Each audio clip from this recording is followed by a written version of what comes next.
Parents took my $60,000 college fund to cover my sister's dream wedding, so when they later begged me to raise her abandoned children 10 years afterward, I slammed the door in their faces. When I was 17, I thought I had my whole future ahead of me, an open road paved with opportunities and dreams. My parents had always spoken about the importance of responsibility and planning. From the moment I was born, my grandparents on my mother's side had started a college fund, putting aside money regularly, believing in my potential and wanting to give me a chance to pursue higher education. I was determined. I held a part-time job through high school, saving every dollar I could earn.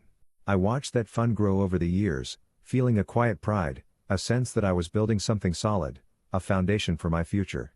My goal was clear: I wanted to study engineering.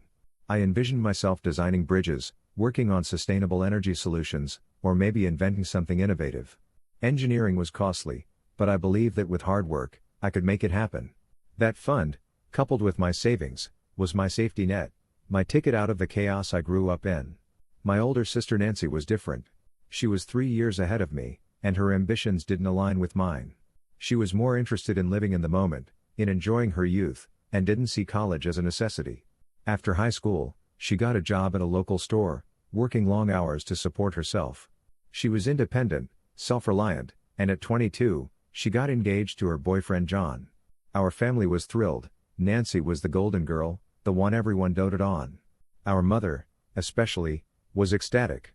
They talked about a small, affordable wedding with some help from John's relatives, a celebration that wouldn't break the bank.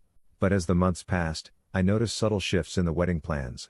Nancy started dreaming bigger, talking about a fancy venue, a designer dress, a larger guest list, and a honeymoon that sounded more like a dream than reality. My mother, caught up in her excitement, kept insisting Nancy deserved the best dress, the best flowers, the best everything. I remember overhearing fragments of conversations, snippets of tension wrapped in cheer. My parents' voices occasionally sounded strained, especially my mom's, and my dad remained silent most of the time, as usual. I was busy. Senior year exams, college applications, trying to keep my grades up while working nights. I didn't want to get involved in the wedding chaos. I remember my mom asking me for small loans once or twice, saying it was for bills, promising to pay me back. I gave her what I could, thinking it was just stress, just temporary. I brushed off her repeated assurances that you've got your savings, you're all set, feeling oddly guilty but also too preoccupied to question it. The wedding day was enormous, more lavish than I expected. Nancy looked like she stepped out of a fairy tale, glowing in her expensive dress, her hair perfectly styled. My mother stood by her, beaming, proud. The celebration was grand, the kind you'd see in magazines. But beneath the joy, I sensed a disconnect, a feeling in my gut that something wasn't right. The costs, I thought, had to be astronomical. I wondered if John's family was footing most of it, or if my parents had secretly taken out loans. Still, I told myself to be happy for Nancy. It was her day, after all. After the wedding, I received my college acceptance letters. I'd worked so hard for this moment. My dream of studying engineering was finally within reach. I was bursting with excitement, showing the acceptance letter to my parents, expecting their pride. But their reactions were muted, almost indifferent. They nodded, said they were proud, but I sensed that something was off. Perhaps it was my imagination, or maybe I was just nervous about how I'd fund my first year. My college required a deposit, money I didn't have. I went to the bank, clutching the fund statement, feeling a mixture of hope and anxiety. Sitting across from the teller, I asked for a withdrawal. She was friendly but methodical, typing in details, then she hesitated, her expression shifting. When she finally told me the balance, I froze. I remember staring at her, disbelief washing over me. The fund's balance, almost zero. I blinked, convinced she'd made a mistake. I asked her to check again, to verify the account number. She looked uncomfortable, fidgeting, then explained that records showed recent large withdrawals, made by my parents and Nancy. My mind spun. I couldn't breathe. My stomach clenched. I sat there, stunned, trying to process what I'd just heard. That money, the one I'd watched grow for years, that I'd contributed to with my own earnings, was gone, raided, drained, stolen. I looked at her, desperately wanting to believe it was a mistake, that the bank had made an error. But the records didn't lie. I left the bank numb, walking home in a fog. When I got there, I found my parents in the living room, watching TV as if nothing had happened. My voice shook as I asked about the fund, About my college savings. They looked at me, hesitating. My mother said, "We'll talk later. Don't worry about it now." But I pressed, my voice rising. I told them what the bank said, the money was gone. That they had taken it. That my entire future, my dreams, had been robbed from me. They finally admitted it. Yes, they had used my college fund to pay for Nancy's wedding. My mother broke down sobbing, explaining that Nancy wanted her big day, that they thought they'd pay it back someday. Her tears felt like a punch to the gut.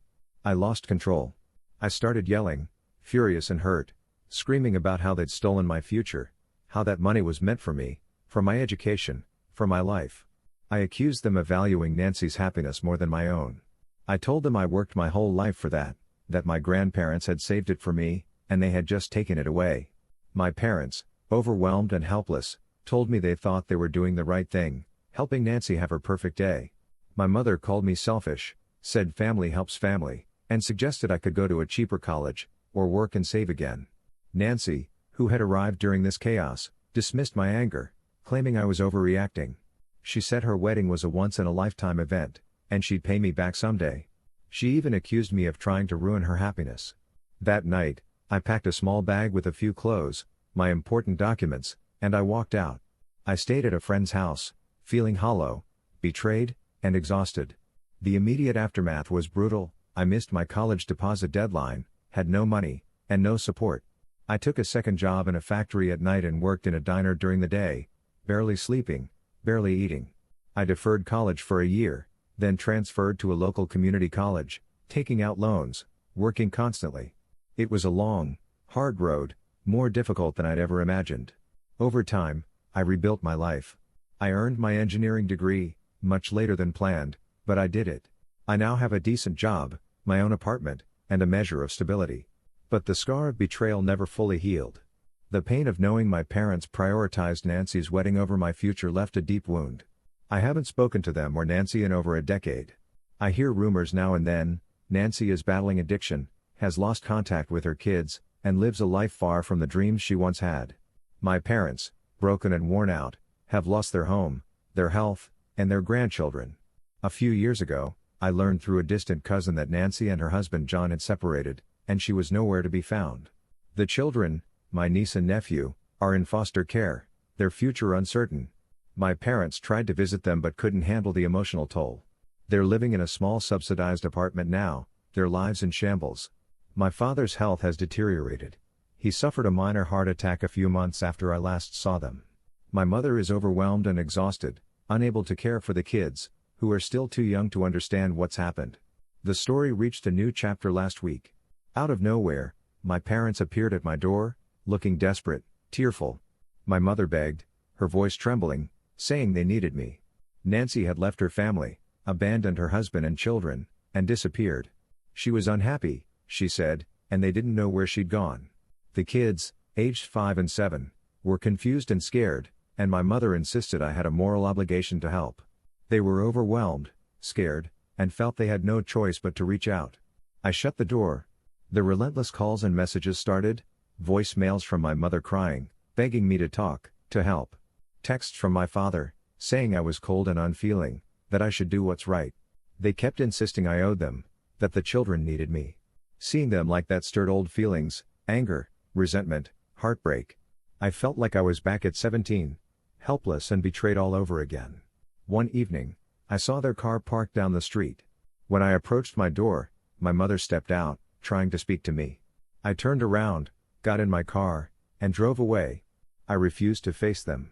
That feeling of being stalked, of being ambushed, only fueled my resolve. I realize now that they're trying to manipulate me, a family pattern that's been embedded in me for years. Their persistence only confirms what I've known all along. Their past actions forfeited their right to demand my help now. They used me, betrayed my trust, and abandoned their responsibilities. It's not just about the money, the trust, the respect, the sense of security. They eroded it all. I've made my stance clear. I will not assist them. I've blocked all their numbers. I'm contemplating legal steps, like sending a cease and desist letter, to put an end to their harassment. Their desperation, their guilt-tripping, their ongoing attempts to pull me back into their chaos, they won't succeed.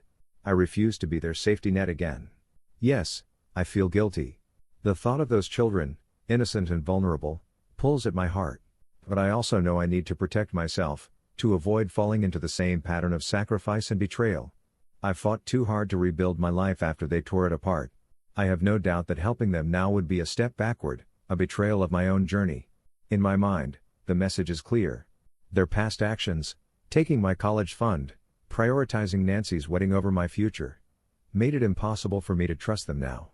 If I help, I send the message that my resources, my life, my future are fair game whenever they need a rescue, regardless of how they've treated me.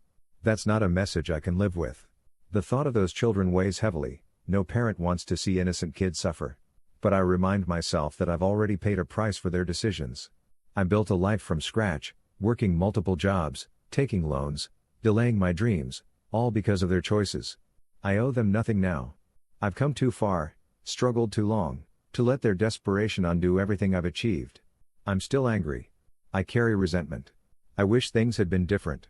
But I have no intention of being pulled back into the chaos. I will continue to stand my ground, protect my peace, protect my future, and focus on healing from the wounds they inflicted. This is my story.